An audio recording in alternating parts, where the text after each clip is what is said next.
So if you feel like you're always behind on work, chores, messages, sleep, you're not alone. You might tell yourself, if I just get through this week, then I'll rest. But somehow there's always another thing, another email, another task, another person to take care of, and your own rest and joy and happiness keeps getting pushed to the bottom of that list. This looks like a productivity problem on the surface, but what's really happening is a pattern of self-abandonment. There's a part of you that keeps saying yes to everything else, but no always to yourself. And that pattern is what's keeping your nervous system stuck in what we could call overdrive or hypervigilance. Overdrive is when you're constantly doing, right, to prove your worth, to avoid disappointing people, or to outrun uncomfortable feelings while ignoring your actual need for rest or taking care of you, even in small ways.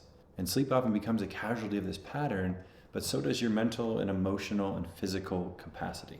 In this video, we're going to unpack the emotional engine that's driving this cycle, and then I'll give you one simple tool I call the compassionate pivot, so you can begin to choose you instead of spiraling into deeper shame and guilt and overdoing. By the way, I'm Daniel, and I'm a health and life coach, and I've been supporting people for the past 8 years get healthier in their mind, bodies, and hearts. And if any of what I share today resonates with you, please like and subscribe, but feel free to reach out and see if working together could be a good fit. All my latest offers will be in the description below. And with that, let's dive in. So let's talk about the beliefs that are underneath of you always feeling like you need to do, instead of letting yourself just be. And for many people, there's a quiet script running in the back that sounds like, my value is tied to what I produce. If I slow down, I'll fall behind or let someone down. If I'm not useful, I'm not lovable or safe. And if those beliefs are driving the bus, hypervigilance starts to look like the only way to feel okay. And it tends to show up in 3 big patterns. First one is people pleasing. You say yes when you mean no. You overcommit to work, family, social obligations, because disappointing someone feels dangerous, right? You might be the one who remembers everyone else's birthdays, picks up the slack, and anticipates others' needs before anyone asks. Internally, though, that constant emotional labor is draining. You're monitoring other people's moods and reactions, which keeps your nervous system stuck in a constant hypervigilance. It stays on. The second big pattern is avoidance. And avoidance doesn't always look like doing nothing. Sometimes it looks like doing everything but what actually matters to you. So you might delay self-care, like rest, movement, taking care of your health, until the last possible moment. You might procrastinate on important tasks, then binge work in a panic to make up for it. Either way, your system stays stuck between pressure and guilt. And the third big pattern is perfectionism. It tells you that it's not good enough yet. I have to keep going. You can't stop working on a project, a message, or a plan because there's always one more improvement you should make. This makes it almost impossible to stop, even when you're clearly exhausted, because rest only feels earned when the task is flawless, which it never is. And all these patterns have one thing in common: your needs don't count. Your nervous system will read that as unsafe. It's like being in a car that's always going like 70 miles an hour with no real pit stops, just these brief pauses for some gas before flooring it again, right? You don't just end up sleep deprived, you end up mentally overloaded, emotionally depleted, physically worn out. And rest is not just sleeping more, it's giving your body, your mind, your heart movements where they don't have to perform. And this overdrive you are stuck in steals those moments.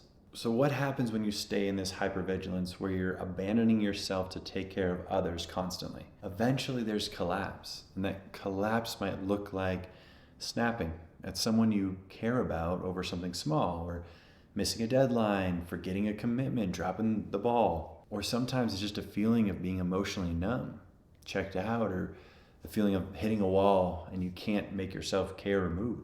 This is not being weak. This is your nervous system hitting its limit, its outer edges of the threshold it can handle. But to add to that, right after the collapse can come guilt. Thoughts like, I should have tried harder. I'm such a mess. I've screwed everything up. I need to fix this immediately. That guilt can feel so awful, so much that the brain will do the thing that it knows how to do, which is double downing on this overfunctioning. So you'll apologize excessively. You may overcorrect. You add more to your plate to make up for the failure. And just like that, that cycle can restart. The overfunction, the collapse, the guilt, the overfunction. If this is sounding uncomfortably familiar, take a breath. There's nothing wrong with you. This is a pattern, and patterns can be changed.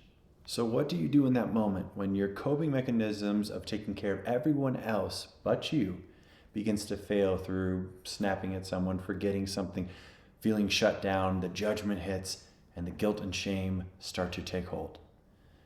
Most of us do one of two things: attack ourselves, then push harder, or shut down completely and avoid everything. And I'm going to suggest something else, and we'll call it a compassionate pivot. This is a way to interrupt that reflex in the moment so you can begin to choose something different. And let's break this down into 3 steps that you can do in just a few minutes. First is to simply stop and name it. Take 30 seconds the moment you notice that self-judgment. And in this pause, begin to explore what you are experiencing, because awareness is everything and the first crucial step in change. So check in and share your notice. Okay, this is guilt. This is my hypervigilant pattern firing up. This is the part of me that thinks I have to fix everything. Naming what is happening moves it out from under the rug and into our awareness. And you're shifting from being the guilt to seeing it. And that alone starts to loosen the grip. And what we leave in the dark will always fester. So next, instead of asking, what did I do wrong? Ask, what does my nervous system actually need right now? Not what does everyone else need from me? And not what should I be doing? But what do I need? Some examples. I need 5 minutes of quiet. I need a glass of water and 3 deep breaths. I need to step away from this task for a moment. I need to acknowledge that I'm overwhelmed instead of pretending I'm fine. I need to set a boundary, even a small one. In this, you're telling your system that you matter too. That's the opposite of this self-abandonment that we have been unconsciously practicing. Then lastly, take one tiny action that supports that need. Nothing heroic, nothing perfect. If you need quiet, step into another room just for a minute, turn down your phone, close your eyes. If you need regulation, take one slow breath, an intentional long breath with a full exhale. Maybe roll your shoulders back, unclench your jaw, or put your hands on your chest. If you need a boundary, send a simple 2-sentence message. Hey, I'm at capacity. I need to get back to you later. If you need physical care, drink a glass of water, eat something small, stand up and stretch. These might seem too small to matter. I get that. But little actions are how our nervous system learns to rewire. You're teaching your body, when I hit my limit, I don't have to punish or abandon myself. I can turn towards myself instead. It's a completely different paradigm that in time can change everything.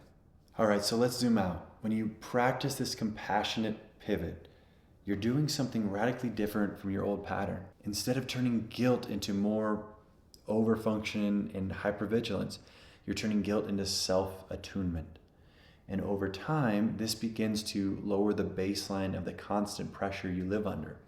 It'll create more space for your actual rest and not just collapse. And then it also builds trust with your own body and nervous system. This is maybe the most important one, because when things go wrong, you'll meet yourself with care and not punishment.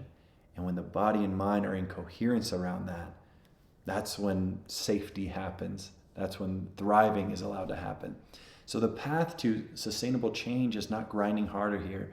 It's breaking the guilt and overdrive cycle and learning to meet yourself where you are. So if this resonates, give it a try, maybe just once this week in a real moment of feeling like, oh, I messed up. It won't be perfect, and it doesn't need to be. One pause, one named feeling, and one small action. That's enough to start.